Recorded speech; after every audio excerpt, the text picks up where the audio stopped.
ایک دفعہ ایک شکاری نے ایک شیر کو کسی طرح پنجرے میں بند کر دیا۔ شیر خود کو پنجرے میں بے بس محسوس کرتا، وہ اس کوشش میں رہتا کہ کسی طرح اس قید سے نجات حاصل کر لے۔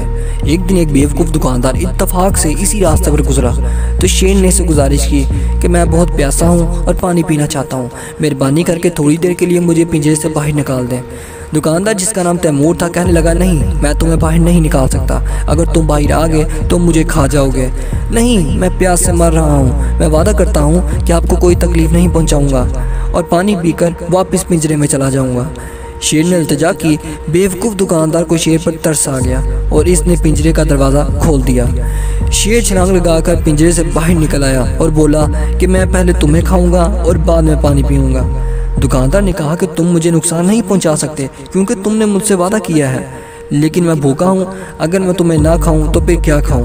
شیر نے کہا۔ اب تو تیمور سخت پریشان ہو گیا۔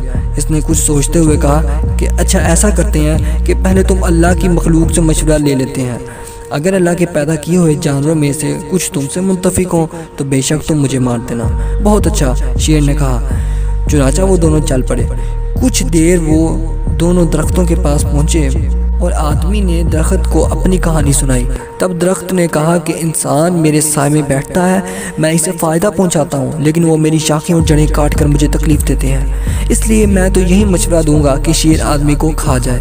شیر اس جواب سے بہت خوش ہوا اور وہ دوبارہ آدمی کو کھانے لگا تو تیمور نے التجا کی کہ میاں شیر تم جلدی مت کرو، اب بھی ہمیں اور لوگوں سے مشورہ لینا ہے۔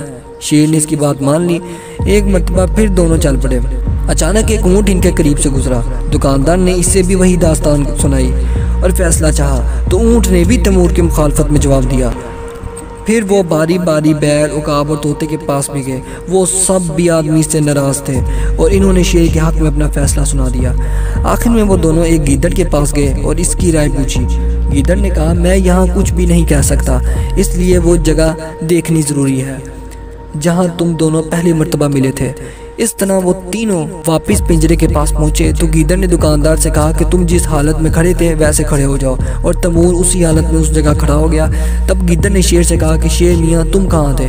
تو شیر نے کہا کہ جناب میں پنجرے میں تھا۔ گیدڑ نے کہا مجھے تم ویسے کھڑے ہو کر دکھاؤ۔ شیر چھلانگ لگا کر پنجرے میں چلا گیا اور کہا کہ میں اس پوزیشن میں کھڑا تھا۔ گیدڑ نے موقع سے فائدہ اٹھایا اور جلدی سے پنجرے کا دروازہ بند کر دیا۔